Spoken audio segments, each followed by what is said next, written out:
I'm Janie, and this is Mountain Strong Mom. Today I'm going to be talking about part 2 of my 13 days of Halloween.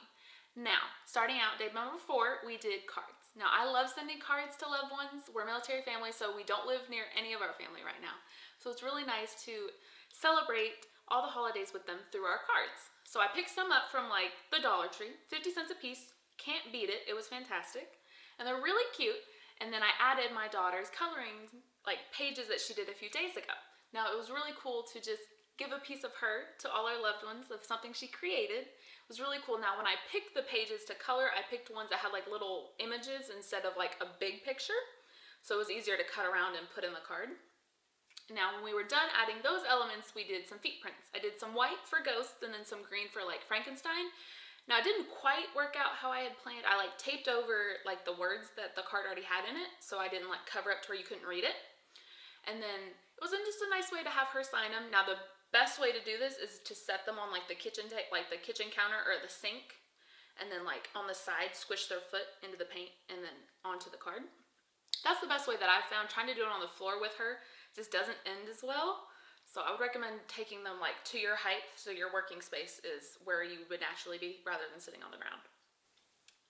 Day number 5, the Monster Mash. So I got a bunch of little toys from the store, like googly eyes and little creatures, all the things that would be choking hazards normally, and put them in little containers that she could shake. Now, if you have anything that's too loud, you can always put in some streamers or like a Christmas bow, like the birthday bows, or a balloon, anything to make it less offensive to where you can play for longer without being like, okay, I might throw this away.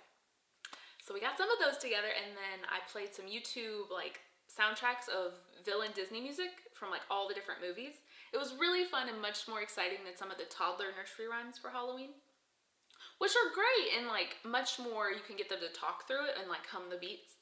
But to enjoy it and dance around and wiggle, like Tim Burton, This Is Halloween, all those kind of things are really great options. If you want to throw your own little party, you can dress up, put on like some nice ears. Day number 6, the Dirty Pumpkin. So I got a pumpkin from the grocery store. It was like one of those smaller pumpkins. It was labeled as like a pie making pumpkin. I don't really know the difference between like a pumpkin you get and then a pie making pumpkin. If you know the difference, please tell me, because I have no idea. You could use any kind of pudding, rice pudding, tapioca pudding, vanilla, doesn't matter. I think chocolate was really cool because it was like dirty, you know, like mud. Kind of looked like poop though when she was playing with it. But anyway, she was getting the pumpkin all dirty and it was really fun, and then she coated the entire bathtub with it. Wasn't expecting that, but she really enjoyed doing that part, like painting with it more than actually like painting the pumpkin. But the pumpkin had its own texture versus like the walls of the bathtub. I used the bathtub because I'm at my in-laws and I didn't want to like completely destroy their house, so I like kept it in the bathroom mostly for a lot of these activities. But you can do them anywhere. Thank you all for stopping by, and I hope you do one of these activities today, tomorrow, next Tuesday, this October. Have a wonderful day. Bye.